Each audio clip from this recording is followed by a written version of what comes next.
I remember the silence first, not the quiet that comes before dawn, or the stillness of a man's last breath.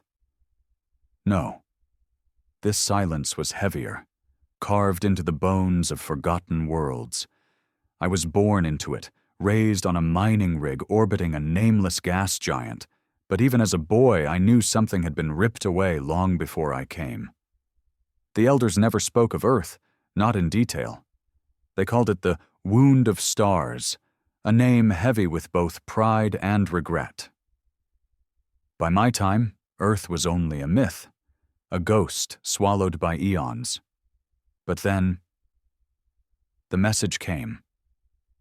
I was 23 when the relay towers trembled.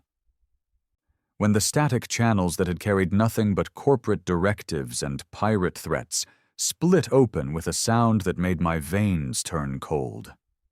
I had just finished unloading mineral crates, hands numb and bruised, when the loudspeakers across the station cracked alive. At first it was only distortion, like whispers carried through a broken throat. Then a voice cut through.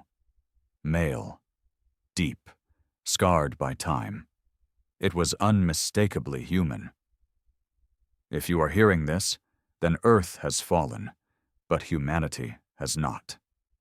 The dock workers froze.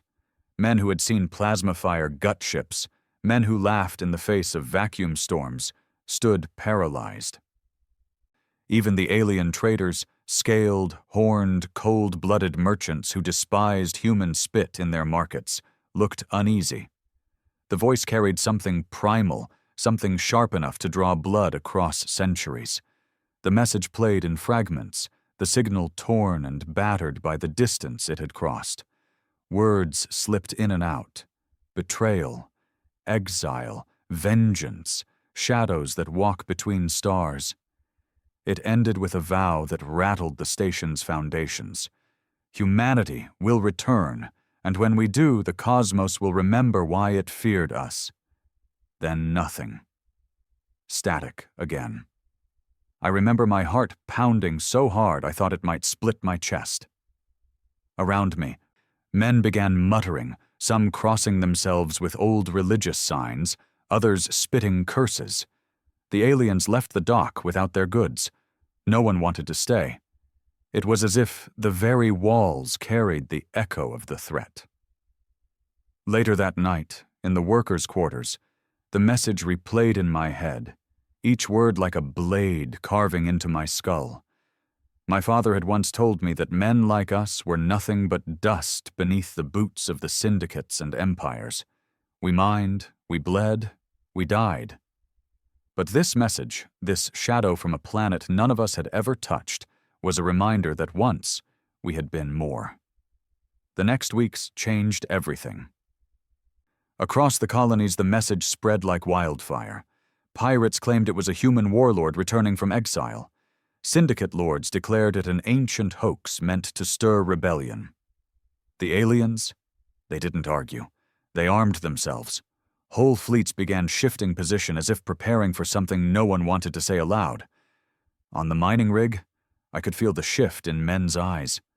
The beaten look of laborers who expected nothing better than another broken day was gone. Now, when they looked at each other, there was something sharper. Fear, yes, but also hunger. As for me, I couldn't shake the voice. I couldn't stop thinking about the promise buried in it. Humanity will return. It felt less like a statement, more like a command. And I knew then, whatever it cost, I would find the source of that shadowed message. Because if Earth had truly left something behind, it wasn't just a warning. It was a call. The mining rig never felt the same after that day. Every creak of its old metal bones, every groan of its reactors seemed to carry the ghost of the transmission. The men still worked, because work was the only thing we knew. But their eyes carried a different weight now. It wasn't resignation anymore. It was restlessness, sharp and dangerous. I could feel it in myself too. That voice had cut something loose inside me, something I didn't know had been shackled all my life. I'd grown up believing we were the bottom rung of civilization, drifters, orphans of a species too broken to matter. We mined the guts of forgotten rocks and sold them to syndicate bosses who paid us in scraps. That was our life. But the message, it said we had teeth once. It said we could bite. I wasn't the only one who felt it.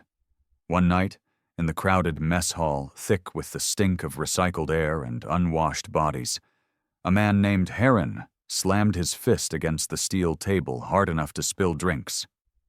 Heron was built like a bulk loader, his face a map of scars from fights he'd never lost. Normally, men like him were tools for the syndicate enforcers. Tonight, he was something else. "That voice wasn't no ghost," he growled, eyes burning. "That was a man, flesh and blood, a human. And if he's out there, then maybe we ain't as broken as they've been telling us." A murmur rippled through the hall. I watched men who usually stared at their plates suddenly lift their heads. "Careful," another worker hissed. "Syndicate don't like talk like that," Heron spat. "Let 'em choke on it. I've bled for their quotas, lost my brother in their shafts. And for what? So they can remind us we're nothing? Well, maybe nothing's about to bite back." The room went silent. The kind of silence that comes right before a storm. That night, fights broke out.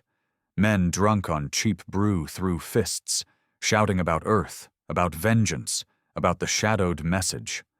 Security cracked down hard, batons flashing, stun prods hissing, but it didn't kill the fire.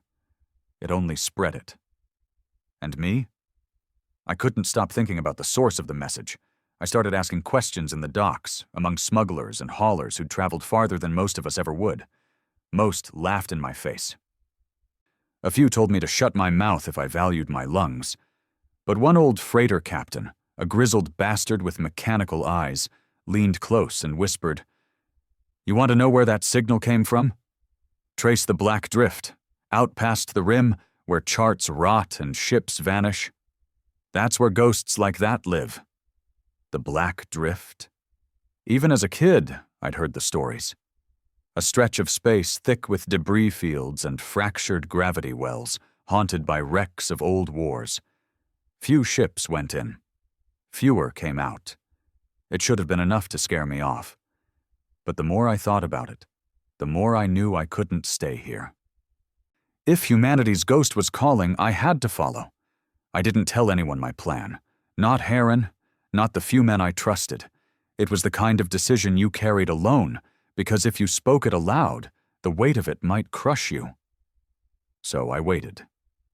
Saved scraps of credits from my shifts, bartered favors.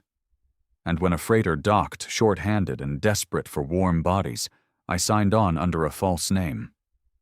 The mining rig faded behind me, swallowed by distance, and I felt a knot in my chest loosen. For the first time in my life, I wasn't just surviving. I was moving toward something. The galaxy beyond the rig was bigger than I'd ever imagined. Stations the size of moons hung like rusted crowns around gas giants. Alien warships prowled trade lanes, their hulls etched with runes that pulsed like veins. Whole cities floated in the void, glowing spires wrapped in clouds of neon advertisements. And everywhere, humanity was there. But always at the bottom. Dockhands breaking their backs for alien merchants. Gangs of human mercenaries hired to fight wars not their own. Beggars with empty eyes sitting in the filth of station alleys. I saw it all, and it made the voice from the message burn hotter in me. Because we weren't just scattered, we were broken, enslaved, forgotten. The freighter took me through half a dozen systems. I learned to keep my head down, learned the rhythms of hyperspace jumps, learned how to fix a cracked coolant line before it boiled a crew alive. But every port, every shadow market, I asked quiet questions. And slowly, pieces began to stitch together. The message wasn't random. It had surfaced across dozens of systems at the same time. The syndicates were scrambling to contain it, declaring it pirate propaganda. Alien authorities were worse. Some worlds banned all human broadcasts outright. But still the words slipped through. And everywhere they reached, men like Heron were waking up. Fists clenched, teeth bared. One night, in the freight hold, I found myself talking to the captain. His name was Dren, a man whose spine was half steel and whose smile never touched his eyes. He'd been watching me longer than I thought. "You're not just chasing pay, boy," he said, chewing on a strip of dried meat. "I see the way you ask questions. Hear the way you listen when the talk turns dangerous." I hesitated. "Maybe I'm chasing something bigger?" His cybernetic eyes whirred softly, studying me. "The message, eh? Thought so? You and half the goddamn species. Every dock rat thinks he's the one destined to answer it." I clenched my jaw. "Then why are you still alive if you think chasing it's suicide?" Dren chuckled, low and bitter. "Because I know better than to follow shadows into the black drift. That way lies wreckage and bones. You want my advice? Forget it. Whatever waits out there ain't meant to be found." But I couldn't forget. Weeks later, we docked at a fringe station, a hollowed asteroid ruled by smugglers. That's where I found it. Proof I wasn't chasing smoke. In a backroom bar, lit by the sick glow of malfunctioning holoscreens, a trader laid out a datapad showing signal traces. Fractured, faint, but real. The origin point wasn't random at all. It lined up with the edge of the black drift. My hand shook as I held the pad. The voice, the vow, the promise of return. It was out there, waiting. But I wasn't the only one hunting it. That same night, as I left the bar, I caught the glint of alien armor in the crowd. Tall, horned figures with skin like molten rock. Veyrak enforcers, the Syndicate's favorite killers. They moved with purpose, scanning faces, their weapons ready. Someone had talked. Someone had sold the information. I ducked into the alleys, heart pounding. Neon lights smeared across wet metal walls as I ran, boots echoing on steel grates. I heard the hiss of plasma fire scorch the air behind me. The smell of burnt ozone clung to my throat. I didn't stop until I reached the docks. Didn't stop until I was back on the freighter, slamming the hatch shut. Dren was waiting, arms crossed. "You brought trouble," he said flatly. "They're already looking," I gasped. "The enforcers, they know about the message. They're hunting anyone chasing it." Dren stared at me for a long moment. Then, to my shock, he smiled. Not the cold, bitter curl of lips I'd seen before. A real smile, sharp with something like hunger. "Good," he said. "About damn time the galaxy remembered what it means to fear us." That night, I realized something. Dren wasn't just a smuggler. He was waiting too. Men like him had been waiting years for a spark, and the shadowed message had lit it. But sparks spread, and fire draws enemies. Already, syndicates and alien rulers were moving to snuff it out. And me? I was no longer just a miner chasing a whisper. I was a man marked, hunted. The black drift was calling, and I knew now I wasn't going alone. The closer we drew to the rim, the heavier the air felt, even inside the ship's recycled vents. Word of riots reached us on every channel. On one world, human workers had torched a syndicate refinery. On another, soldiers had refused alien orders and carved their own banners into the streets. The message was no longer just a ghost. It was a weapon. But weapons cut both ways. In the drift's edge systems, alien warfleets prowled. Checkpoints bloomed like tumors across trade lanes. Every ship was scanned, every human crew interrogated. They weren't just looking for smugglers anymore. They were hunting for believers. We barely slipped past one patrol, engines running silent, hull cloaked in scavenged debris. I remember gripping the console so hard my knuckles split as a battleship glided overhead, its cannons glowing with the heat of 1,000 kills. When it passed, Dren looked at me with those whirring eyes. "Still think you want to chase this?" I swallowed the fear burning my throat. "More than ever." And I meant it. Because by then it wasn't just about me. It wasn't just about a voice across the stars. It was about the men I'd left behind, the broken workers with restless eyes, the riots, the blood spilled for a spark of pride. The message had awoken something bigger than me, bigger than all of us. The black drift loomed ahead. A stretch of space blacker than night, littered with broken ships frozen in silence. Somewhere in that graveyard, the truth waited. And I knew, one way or another, I was going to find it. The black drift wasn't space, not in the way most men understood it. Space, at least, had silence and distance, a clean void that let you breathe if you didn't think too much about dying in it. The drift was different. It was a graveyard, a place where silence pressed against the skin like a hand trying to smother you, where every shadow carried teeth. From the moment we crossed its edge, I felt it. The stars seemed dimmer, swallowed by endless stretches of wreckage. Hulks of ships drifted in eternal orbits, twisted metal spines piercing the dark. Some were so massive they looked like broken cities, their towers snapped in half, their hulls scarred by battles fought long before I was born. Others were just fragments, jagged plates spinning like blades, littered with frozen corpses drifting in slow circles. I pressed a hand to the glass of the viewport, breath fogging it. My chest tightened as I stared into the abyss. This was where the message had come from.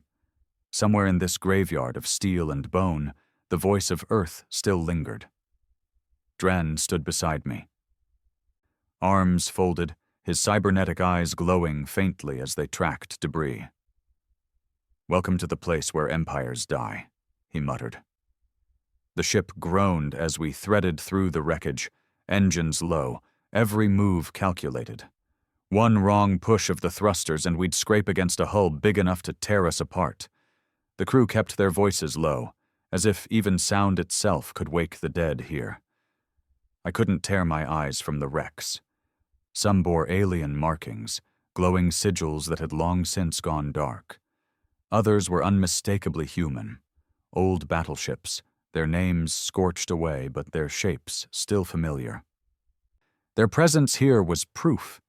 Humanity had fought in this place once, bled here, left pieces of itself behind.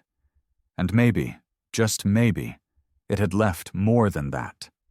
3 days into the drift, we picked up the first signal. It was faint, broken, a stuttering pulse buried beneath static. At first we thought it was just interference from the debris fields, but when we cleaned it up, it became clear. It wasn't random. It was structured, repeating. My heart hammered as the pulse filled the cabin, a low throb like a heartbeat. Dren leaned over the console, frowning. "That's no accident. Someone wanted it heard." "It's human," I whispered, not even sure how I knew. The rhythm carried something familiar, something that made the hair on my arms rise. We followed it. Hours stretched into days as we wove deeper into the drift, the wreckage growing denser, darker. Shadows played tricks on the eyes. Sometimes I thought I saw faces in the twisted hulls, hands pressed against glass, eyes watching. Men whispered of ghosts, of voices calling their names through the comms. One of the crew swore he saw his dead brother walking across the hull in the void. He hanged himself in his bunk the next morning. Still, we pressed on. Because beneath the madness, the signal grew stronger. On the 5th day, we found it. The wreck loomed out of the dark like a god's carcass. It was massive, larger than any human vessel I'd ever seen.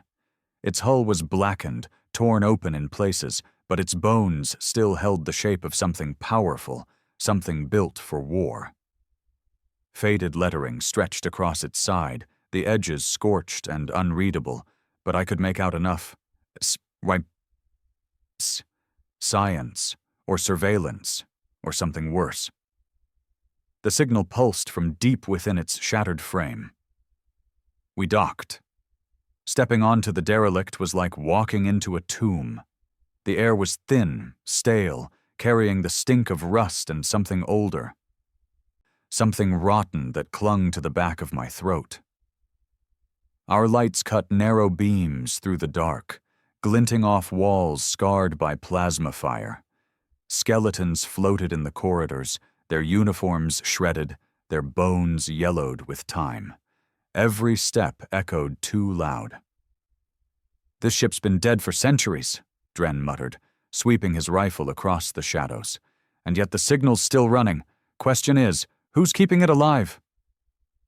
We followed the pulse through the wreck, deeper and deeper, past collapsed halls and shattered bulkheads. Once, we passed a chamber where the walls were scorched black. And the skeletons weren't floating. They were fused into the metal itself, mouths open in silent screams. I forced myself not to look too long. At last, we reached the heart of the ship. The signal thundered here, rattling through the walls like a drumbeat. And at the center of the chamber, strapped into a cracked stasis pod, was a man. At least he looked like a man. His body was desiccated, skin stretched tight over bone, hair long gone. His eyes were hollow pits, but wires snaked from his skull into the pod, into the walls, into the ship itself. And even though he should have been dead eons ago, his mouth twitched. A voice rasped from the speakers around us. "If you are hearing this, then Earth has fallen, but humanity has not." The same words, the same voice, but this time it wasn't a ghost across the stars. It was here, alive, or something close enough. I stumbled back, breath caught in my throat.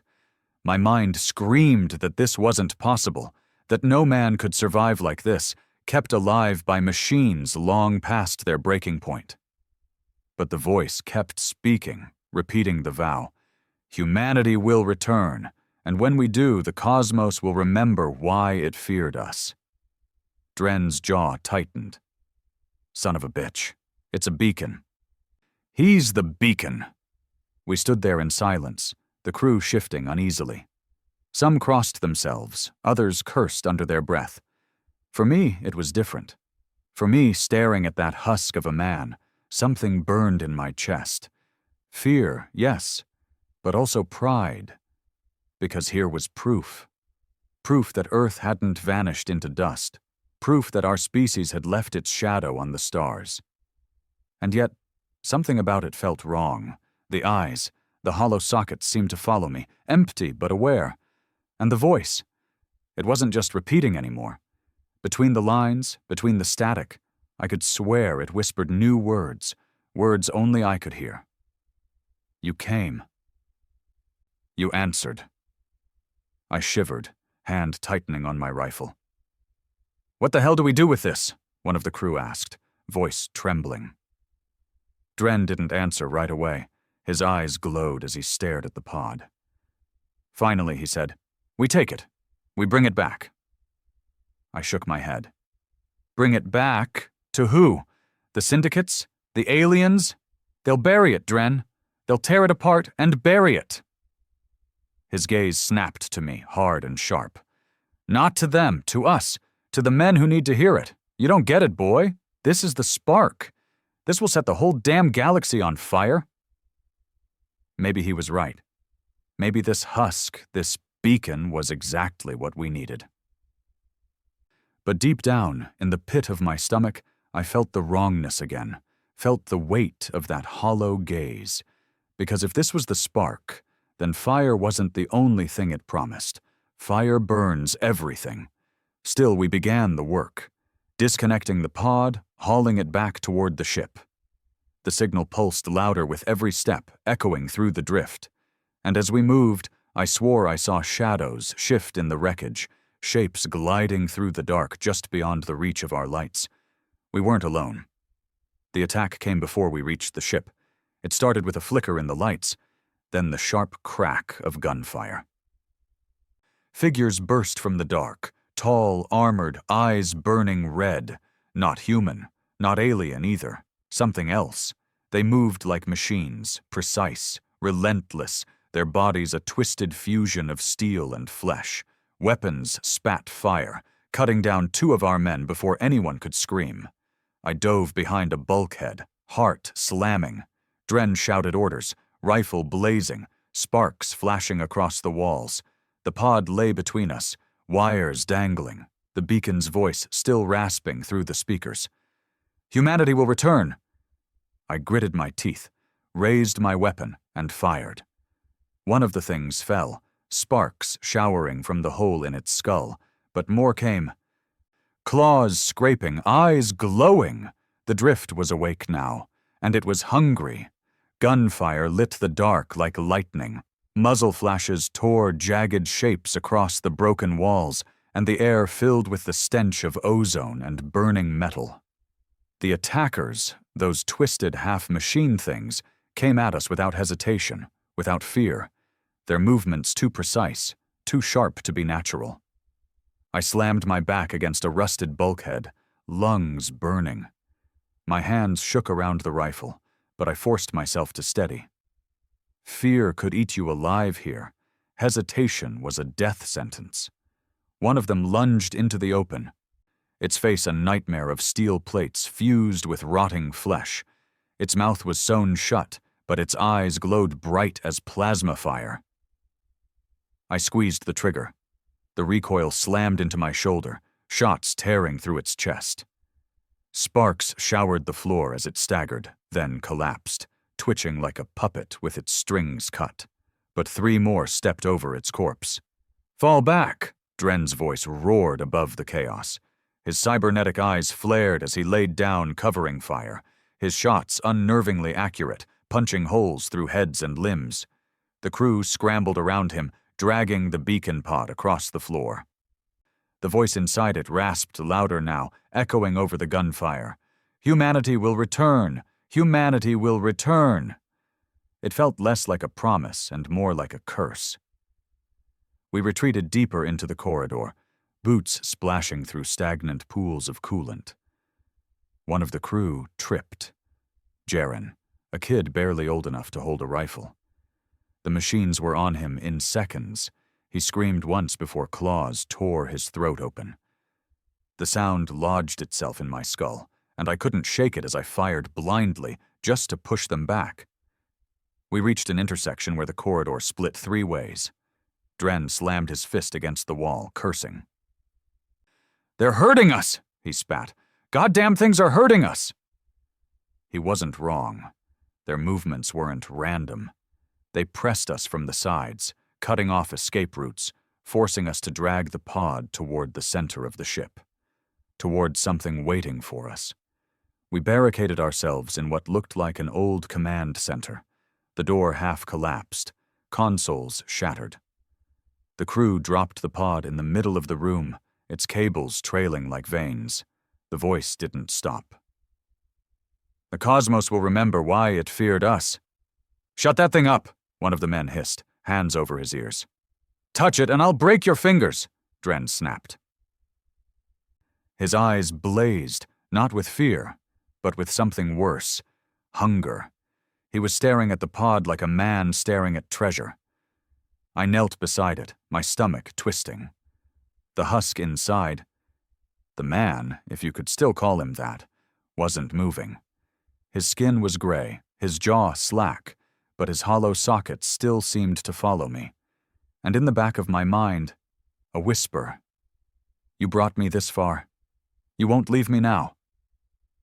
I staggered back, bile rising. Nobody else reacted. They hadn't heard it. Only me. I didn't have time to dwell on it. The barricade shook as claws scraped against the door. The machines were here. Dren rallied the crew. "We hold this line. If they want us, they're gonna pay for every step." We formed a half circle around the pod, rifles aimed at the doorway. My heart pounded so loud it drowned out everything else. The air was thick with fear, but also something sharper, defiance. For once we weren't miners or smugglers or nobodies. We were men standing against the dark. The door exploded inward. They poured in, a tide of steel and flesh, eyes blazing. We fired until our rifles burned our hands, until the walls glowed with muzzle flash. The machines fell one after another, but more came. Always more. I don't know how long we held. Minutes? Hours? Time didn't exist in that chaos. Men screamed, machines screeched, and the pod's voice never stopped. Humanity will return. Then the power surged. The consoles flickered to life, glowing with symbols I didn't understand. The pod pulsed, cables writhing like living things. The dead man's mouth opened, and for the first time, the voice didn't come from the speakers. It came from him. "Who carries the blood of Earth?" he croaked, his words dry as ash but sharp enough to freeze me in place. The crew faltered, weapons lowering. Even the machines paused, their movements stuttering, as if waiting. And then his hollow sockets turned to me. "You," he whispered. "You carry it." The weight of the words slammed into me harder than any blow. My throat closed. "What are you talking about?" He ignored the question. His jaw cracked wider, a horrible sound, and his voice thundered through the chamber, filling every corner of the wreck. "Protect the fire. Return the fire. Burn the stars until they remember your name." The machines shrieked as if in answer. Their hesitation vanished, and they surged forward again. Dren grabbed my arm, eyes wild. "He chose you. Do you understand what that means? You can't die here. Not now." Before I could respond, one of the machines leapt over the barricade, claws raised. Dren shoved me aside, took the blow in his chest. Metal tore through flesh, and blood sprayed the walls. He roared, jammed his rifle against the thing's head, and pulled the trigger. The explosion blew them both apart. For a heartbeat, the world froze. Dren's body hit the ground, smoking, his cybernetic eyes flickering once before going dark. I didn't think. I just acted. I grabbed the pod's cables, ripped them free, and slung the beacon onto a grav cart. My hands were slick with blood and oil, my vision blurred by smoke, but I pushed through the chaos. The machines clawed at me. At the pod, but something about it seemed to repel them. They circled, snapping, but didn't strike. I ran. The corridors blurred together, wreckage and fire and shadows. The voice whispered in my skull the whole way. "You carry the fire. You will return us." I didn't know what it meant. Didn't know why it had chosen me, or what I was supposed to do with this cursed burden. All I knew was that Dren had died to give me a chance. All I knew was that if the message was real, if humanity's return was more than just a lie, then I couldn't let it end here. I burst back into the docking bay, alarms screaming. The ship's engines roared, crew waving me on. I shoved the pod aboard and collapsed beside it, chest heaving, ears ringing. As the ship tore free of the derelict, the wreck fell behind us, swallowed by the shadows of the drift. But the voice didn't fade. It stayed with me, deep in my bones, whispering promises I wasn't sure I wanted to hear. The cosmos will remember why it feared us.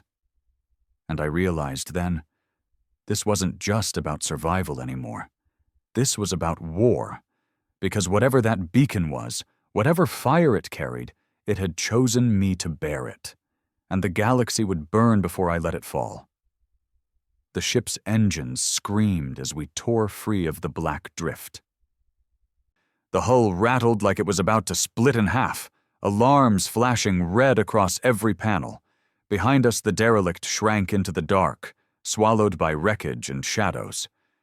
But it didn't feel like we'd escaped.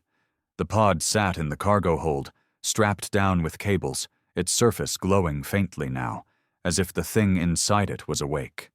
Every pulse of its light made the crew shift uneasily, like rats too close to a fire. I couldn't blame them. Even when I wasn't near it, I could hear its whispers in the back of my skull. Not words, not fully, but impressions. Hunger. Fire. Return. I hadn't slept since the escape. My body begged for rest. But every time I closed my eyes, I saw Dren falling, blood spraying, his eyes flickering dark. His voice still rang in my head. He chose you. Don't die here. I didn't want it. I hadn't asked for it. But the pod, whatever it was, had tied itself to me. And men were starting to notice. The crew had been cut in half by the fight. Those who survived were hardened, angry, desperate. In the mess hall, they argued in low voices, shooting glances at me when they thought I wasn't listening. "We should destroy it," one man snarled. "Jaren's dead. Dren's dead. Half of us are in the void because of that cursed thing." "And waste the only proof we've got of Earth?" another snapped. "That signal's worth more than this ship. We could sell it to the syndicates, the warlords, the aliens. They'd pay enough to buy us whole fleets." "Sell it?" the first spat. "They'd tear it apart and bury it. You think the galaxy wants humanity to rise again? No, they want us in chains. And that thing?" He jabbed a finger toward the hold. "That thing's the key to keeping us buried." They turned to me then, waiting, testing. "What do you think?" one asked. I didn't answer right away. My throat was dry. My mind running circles. Destroy it, sell it, keep it. Every path carried death. Finally, I said, "It chose us for a reason. If we hand it over, we betray everything we are. If we destroy it, we kill the last fire we've got. So no, we keep it. But we don't use it for credits. We use it for us." Silence fell. They stared, measuring me, weighing the steel in my voice. One man muttered, "Sounds like Dren." Maybe it did. But Dren was gone, and the weight was mine now. That night, I sat alone in the hold, staring at the pod. Its cables twitched softly, like veins pulsing under skin. The husk inside was still motionless, but its hollow sockets seemed alive, burning into me. "You're going to tear us apart," I whispered. The whisper came back, not through the speakers, not even through the air, straight into my skull. "No, I will make you whole." I flinched, hand tightening on my rifle. "What are you?" "The shadow of what you were, the fire of what you will be." It wasn't an answer, but maybe it was the only one I was going to get. The next system we dropped into was crawling with patrols. Syndicate frigates prowled the lanes, their banners painted in blood-red symbols. Alien cruisers hovered like vultures, scanning every ship that passed. They were looking for us. We slipped through the cracks, cloaking ourselves in false transponder codes, but the crew grew more restless with every checkpoint. They knew what we carried. They knew the weight of it could buy safety or doom. On the third day, betrayal struck. I was in the cockpit, watching the stars crawl past, when the alarms blared. Shouts erupted in the hold. By the time I got there, 3 of the men had rifles raised, aimed at the pod. "Step aside," their leader snarled. He was broad, scarred, his voice raw with desperation. "We're done risking our necks for your obsession. We take it to the syndicate, we walk away rich. No more running. No more dying." The others stood frozen, torn between fear and loyalty. I raised my own rifle. My hands didn't shake. "You fire on that pod, and you'll have to kill me first." His lip curled. "Don't think I won't." For a long moment, the air was a wire stretched to breaking. My finger rested on the trigger. Sweat stung my eyes. Then the pod pulsed. A shockwave of sound ripped through the hold, deep, primal, like the roar of a beast awakening. Everyone staggered, clutching their heads. The pod's voice thundered, no longer faint or broken, but strong, commanding. "Betrayal will burn. Only unity will survive." The men screamed, blood dripping from their ears. The leader dropped his rifle, eyes wide with terror, before collapsing to the floor, twitching. The others scrambled back, pale and shaking. I stood alone before the pod, my chest heaving, ears ringing with the echo of its words. It had saved me, or it had killed for me. I didn't know which was worse. After that, no one dared challenge me directly. But the air on the ship thickened, every look heavy with suspicion. They whispered when they thought I couldn't hear. They called me cursed, called me chosen. Some looked at me with fear, others with hope. I didn't know which I hated more. And all the while, the pod whispered in my skull. Not constant, not always clear, but enough. Words that weren't just words, images burned into my mind. Flames devouring fleets, banners of Earth rising over alien corpses, men screaming oaths into the void. It was showing me a future, a bloody one. We docked at a refueling outpost weeks later, a nameless husk clinging to the edge of a dead moon. The place stank of oil and desperation. Traders, mercenaries, and scavengers moved like vultures through narrow corridors, eyes hungry for profit or prey. I kept my hood low, but whispers followed me. Rumors had spread. Stories of a ship carrying something ancient. Something dangerous. Stories of a man with fire in his veins. At a backroom bar, an old smuggler leaned close, breath stinking of liquor. "You've got it, don't you? The signal, the beacon. They're saying whole planets are rioting because of it. Human workers rising up, soldiers deserting, syndicates cracking down with fire and blade." My stomach twisted. Already the message was spreading farther than we'd carried it. Already men were dying for whispers. He grinned, yellow teeth flashing. "Whatever it is, son, you hold the matchstick to a powder keg. Light it and the stars will burn." I left him there, bile burning my throat. Because I knew he was right. Back on the ship, the crew waited, eyes sharp. They'd seen the tension in the outpost, heard the whispers. One finally asked what they all wanted to know. "What's the plan?" The plan. As if I had one. As if I wasn't drowning under the weight of the pod, the weight of their stares, the weight of Dren's voice echoing in my skull. But I couldn't show weakness. Not now. "We don't sell it," I said. "We don't bury it, we spread it. To every colony, every outpost, every broken man who still remembers he's human. This isn't just about us anymore. It's about all of us." They nodded slowly, some with fire in their eyes, others with fear. But no one argued. And as the ship lifted off the outpost, I felt the pod's pulse deepen, as if pleased. "Yes," it whispered. "Spread the fire. Let them remember." But I couldn't shake the fear that it wasn't just giving me a choice. It was using me.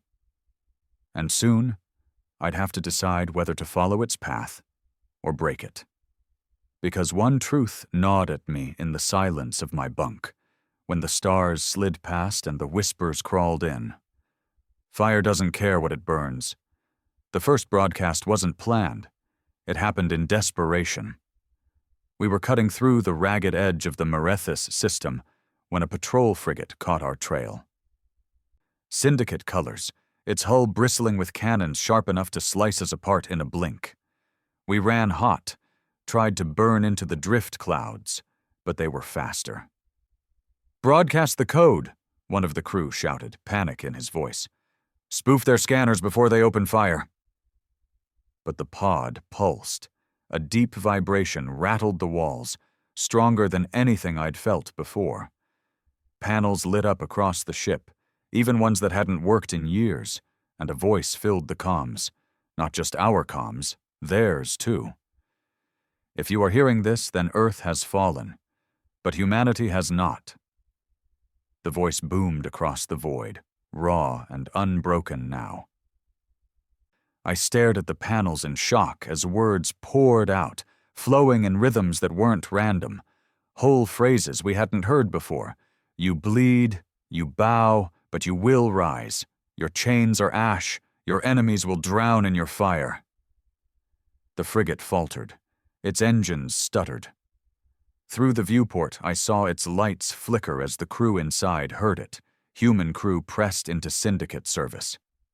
I imagined their faces, eyes wide, hearts pounding, the fire inside them awakening just like it had in me. Then the guns turned, not on us, but on their own masters. Explosions ripped through the frigate's hull, tearing it apart from within. In seconds, the ship was just debris drifting in the void.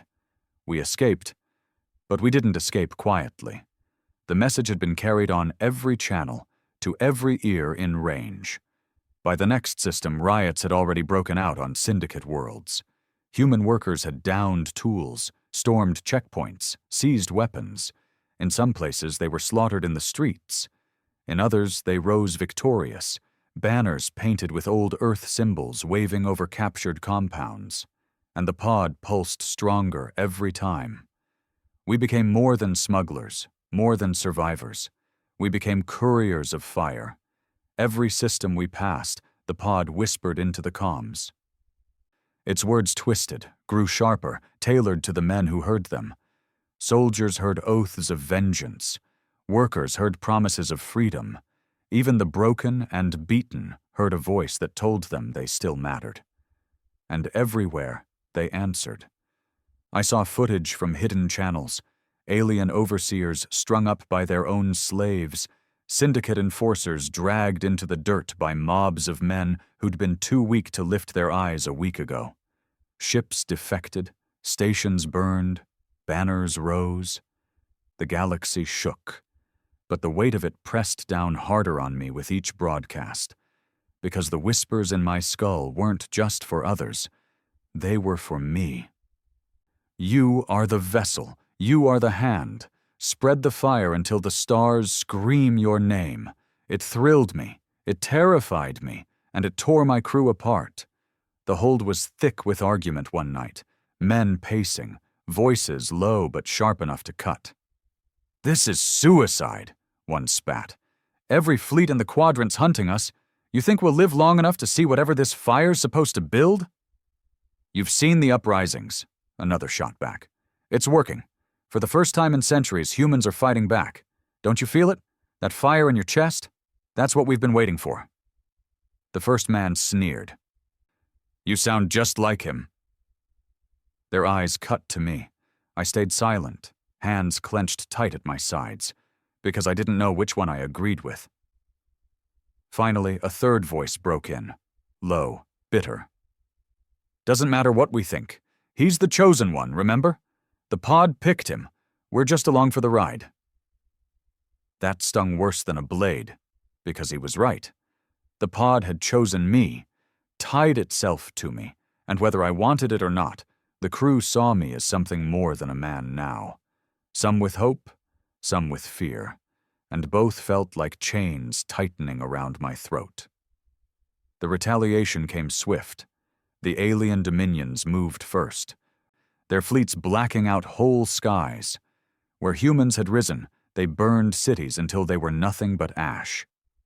Syndicate bosses followed, cutting off food supplies, flooding the streets with mercenaries.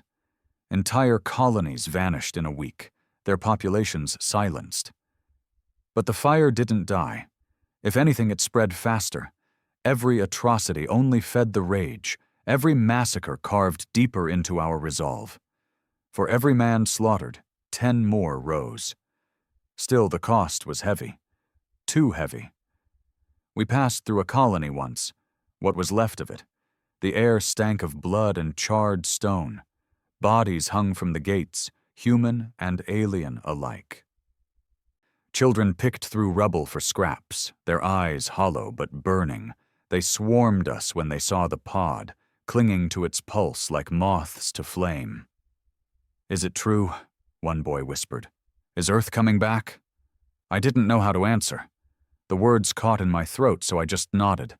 His eyes lit up, brighter than the fires around him, and it broke something inside me, because I wasn't sure if I'd just given him hope or condemned him to a fight he couldn't win. The breaking point came in the black between systems. I woke to the sound of boots in the corridor, hushed voices outside my bunk. I reached for my rifle just as the hatch slid open. 3 of them, rifles leveled, faces set. "We're ending this," their leader said. His hands shook, but his eyes were steady. "The pod, the uprisings, the blood, it's too much. You've led us into a war we can't win." I rose slowly, rifle in hand. "And what's your plan? Hand it to the syndicates? The aliens? You think they'll reward you? They'll slit your throats and bury the fire so deep no one ever finds it again." "Maybe," he said, "but at least we'll live long enough to see tomorrow." The pod pulsed then, its light flooding the room. Their faces twisted, sweat beading on their skin as its voice filled the air. "Traitors burn. The fire does not forgive." The men screamed, clutching their heads. Blood trickled from their noses, their ears. 2 dropped their rifles, convulsing. The 3rd raised his weapon at me anyway, teeth bared. I pulled the trigger first. The shot echoed like thunder. His body crumpled, eyes still wide with hate. The silence after was worse than the fight. I stood there, chest heaving, rifle shaking in my hands, the pod's glow washing over me like judgment. I hadn't killed him to save myself. Not really. I'd killed him because the pod wanted it. Because in that moment, its fire burned hotter in me than my own will, and that terrified me more than the mutiny. We buried them in the void, their bodies drifting out into endless dark. The crew stood silent, their faces grim, their eyes fixed on me. Not one of them said a word. But I felt the gap widen between us, a chasm carved by fear and fire. Some of them still followed me willingly, some followed because they feared the pod, and some only followed because there was nowhere else to go. I couldn't tell which ones were which anymore. The next broadcast came unbidden. The pod lit up, hijacking the ship's comms, its voice booming into every frequency. "This is the fire of Earth. This is the shadow of your chains. Rise or be forgotten." I slammed my fists against the console, shouting for it to stop, but it didn't listen. Its words spread across 6 systems, loud enough for every ear, friend and enemy alike. Within hours, we were hunted. Syndicate fleets cut across our path. Alien dreadnoughts prowled the skies. Every station, every port, eyes watched for us. We'd become more than couriers. We were the face of the fire now, and the galaxy was closing its jaws. That night, I sat alone in the cockpit, staring at the stars. My hands trembled, my chest ached with the weight of it all. "Why me?" I whispered. "Why choose me?" The pod pulsed in the hold. The whisper slid into my skull. "Because you burn, because you will not break, because they will follow you into the dark." I closed my eyes, jaw tight. "And if I don't want it? Then they will burn without you, but they will burn all the same." I opened my eyes to the stars. Endless, cold, waiting. And I knew then there was no turning back. The fire was loose, and I was its unwilling prophet. War doesn't come with warning. It crashes. One day we were shadows slipping between systems. The next, the galaxy's jaws closed around us. The syndicates struck first, their fleets blotting out the stars over the Chorus belt. Sleek frigates swarmed like wolves, their hulls painted with crimson sigils, their guns glowing hot. Behind them, alien cruisers waited, silent and watchful, letting the syndicate do their dirty work. We were cornered, engines burning hot, but not hot enough to slip free. I stood in the cockpit, jaw tight, as warnings screamed across the panels. Dozens of ships, weapons locked, their net tightening with every second. "They'll cut us apart," one of the crew said, voice cracking. "We're done." "No," I said, though my throat felt dry as dust. "We're not." Because I knew what was about to happen. The pod pulsed. The message tore through the void, louder and sharper than before. "Humanity does not bow. Humanity does not beg. Humanity burns. It hit like a storm. The Syndicate comms lit up with screams. Their human crews staggered at their stations, clutching their heads. I saw ships stutter, formation break. Some turned their guns on their masters. Others simply fled, engines flaring as they vanished into the dark. But not all. The alien cruisers moved in then, slow and steady, their cannons glowing like molten suns. They weren't human. They weren't weak. The pod's fire couldn't touch them, and they wanted us dead. "Brace!" I shouted. The first volley slammed into us, tearing shields apart, ripping metal from the hull. Alarms wailed, sparks raining across the cockpit. Men screamed in the hold as the ship lurched, spinning out of control. I gripped the console until my knuckles split, eyes locked on the cruisers. Bigger than cities, their hulls glowed with shifting runes, each one a reminder of how small we were. And still, the pod pulsed. Fight, burn, prove them wrong. I didn't think. I acted. "All guns, fire everything we've got!" Our cannons roared, spitting molten plasma into the dark. It was nothing against their shields, just sparks against a mountain. But it was defiance. And in that moment, it felt like the only thing that mattered. The crew roared with me, voices raw, hands steady. For once we weren't running, we were standing. The aliens answered with fire. The next hours blurred into blood and flame, ships burning, men screaming, the void lit by explosions that painted death across the stars. We dodged and weaved, guns blazing, but we were only one ship in a sea of monsters. Every time I thought it was over, the pod surged again. Its voice ripped through the comms, through the hearts of every human in range. Some Syndicate ships turned on the aliens, hurling themselves into suicidal charges. Others broke free, joining us, their captains swearing vengeance over blood-slick channels. The fire spread even here, in the jaws of death. But the cost was unbearable. I watched allies torn apart by alien cannons, their screams cut short in bursts of static. I saw men burn alive in the hold when a plasma strike ripped through the hull. I smelled smoke and blood, felt the sting of shrapnel slicing my arm, and through it all, the pod whispered in my skull, calm and cold. This is only the beginning. We survived the battle, though I don't know how. Our ship limped through the wreckage, hull torn open, engines bleeding fire. Half the crew was gone. Those who remained were broken, hollow-eyed, their faces carved by exhaustion and grief. But they still looked at me, always at me. "What now?" one asked, voice barely a whisper. I didn't have an answer. My chest felt like a hollow cave, carved out by loss. Dren's death still haunted me, but now it was joined by a dozen more faces, men who'd followed me into fire and never come out. And yet, the pod pulsed stronger than ever. Its whispers filled me, not with grief, but with hunger. The fire is fed, more will rise, more will burn. You are the hand. I wanted to scream at it, to tear it apart with my bare hands. But I couldn't. Not when its voice had turned cowards into warriors, slaves into rebels. Not when it had given us a chance, even if that chance was soaked in blood. So I swallowed my rage, clenched my fists, and gave the only answer I could. We spread it, farther, louder, until the galaxy can't ignore us. The crew nodded, some with fire in their eyes, others with the hollow resignation of men who had no choice. And the pod pulsed in approval. The uprisings grew. Every system we passed, the signal spread.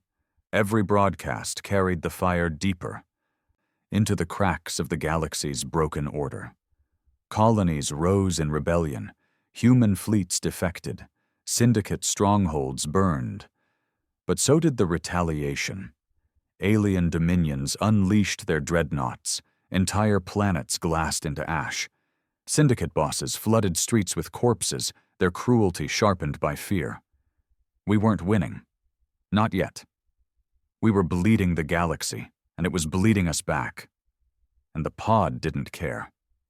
One night I found myself in the hold, staring at it again.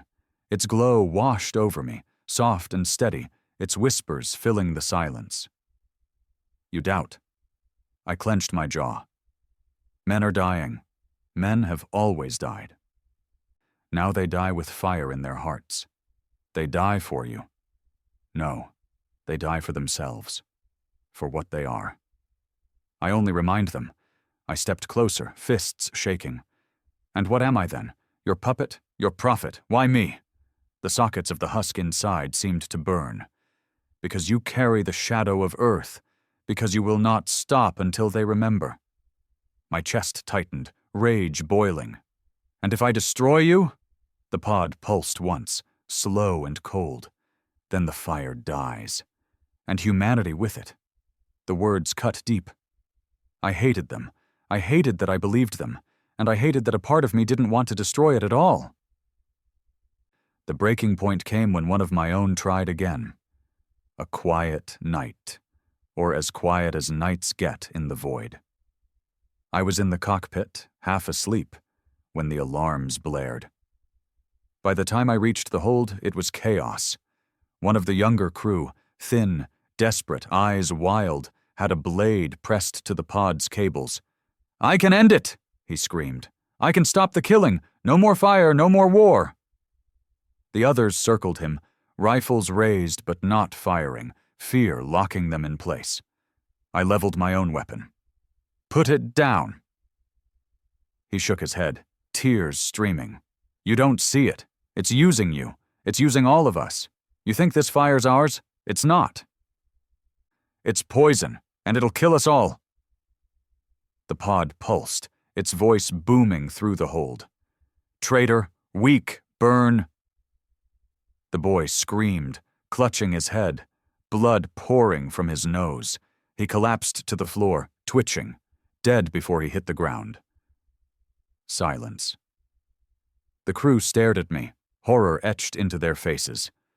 Not because he was dead, but because the pod had killed him, and I hadn't stopped it. And maybe deep down, they wondered if I'd wanted it dead too. That night, I couldn't sleep. I sat in the cockpit, staring at the endless dark, the weight of 1,000 deaths pressing on my chest. The pod whispered again. "You are close. The heart of the fire waits. The stars will burn for you." I clenched my fists until my nails drew blood. I didn't know if I could keep carrying it. I didn't know if I wanted to. But one truth burned clear in the haze of doubt. The galaxy was already at war. With or without me, with or without the pod, the fire was loose. And there was no putting it back. All I could do now was decide whether to guide it or let it consume us all. The war followed us like a shadow. No matter where we ran, no matter what backwater we hid in, the fire spread. Colonies rose, stations burned, fleets turned against each other. The galaxy bled. And it all came back to the thing in my hold, the pod, the husk inside, the voice that had whispered to me across every mile of the void. "You are the hand. You are the vessel. Burn the stars until they remember." Every word drove deeper into me, until I couldn't tell whether they were whispers or my own thoughts. And now the galaxy wanted its prophet dead. The fleet that cornered us wasn't syndicate. It wasn't alien. It was both. A coalition. Empires that had hated each other for centuries now stood side by side, united by fear of one thing: the fire. Dozens of ships filled the void, their hulls painted with the marks of their masters. Syndicate frigates with crimson banners, alien dreadnoughts etched in glowing runes, carriers big enough to blot out whole moons. We were nothing but a broken freighter with half a crew.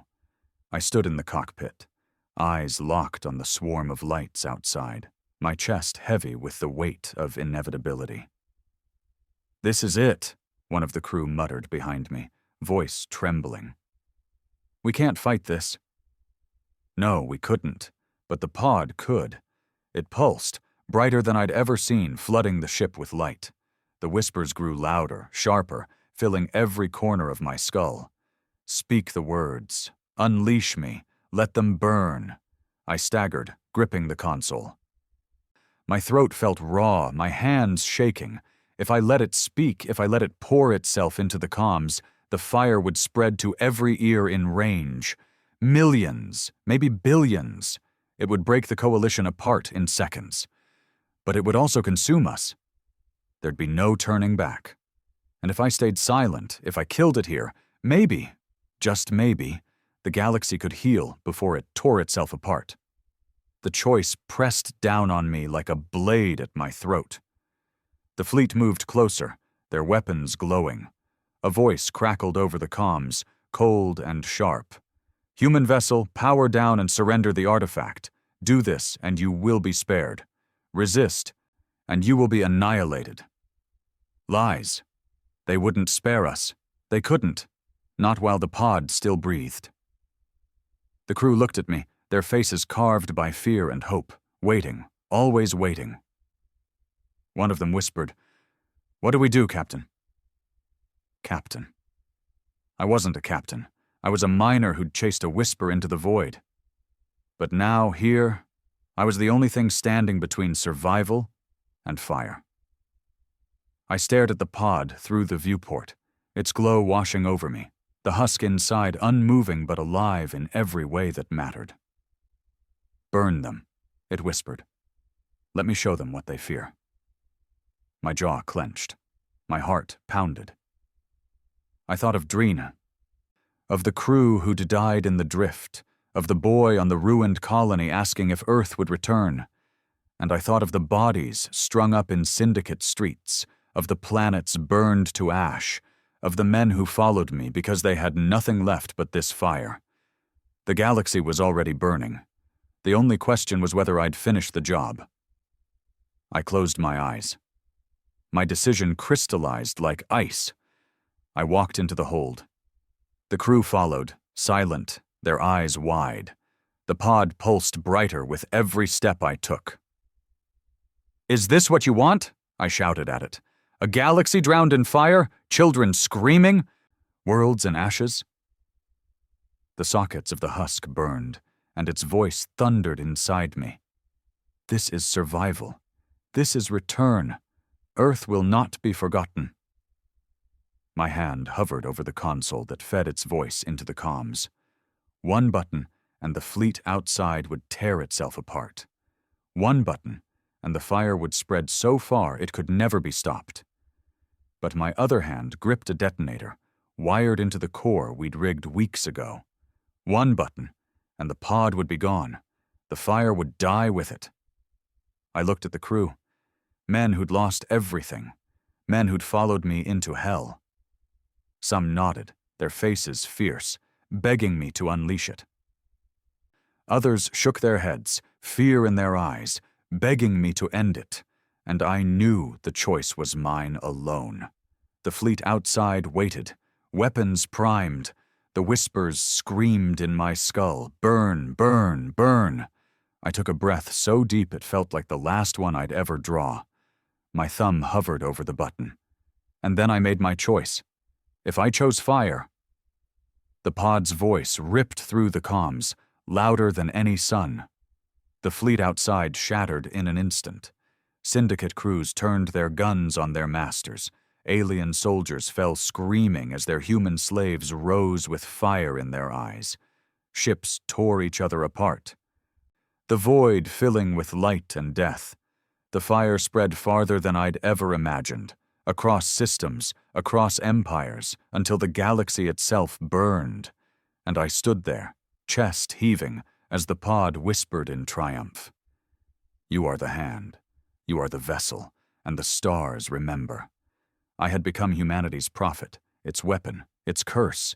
There was no turning back. If I chose destruction, my thumb slammed down on the detonator. The pod screamed, not through speakers, not through comms, but inside my skull. A roar of rage and betrayal, a firestorm tearing through my mind.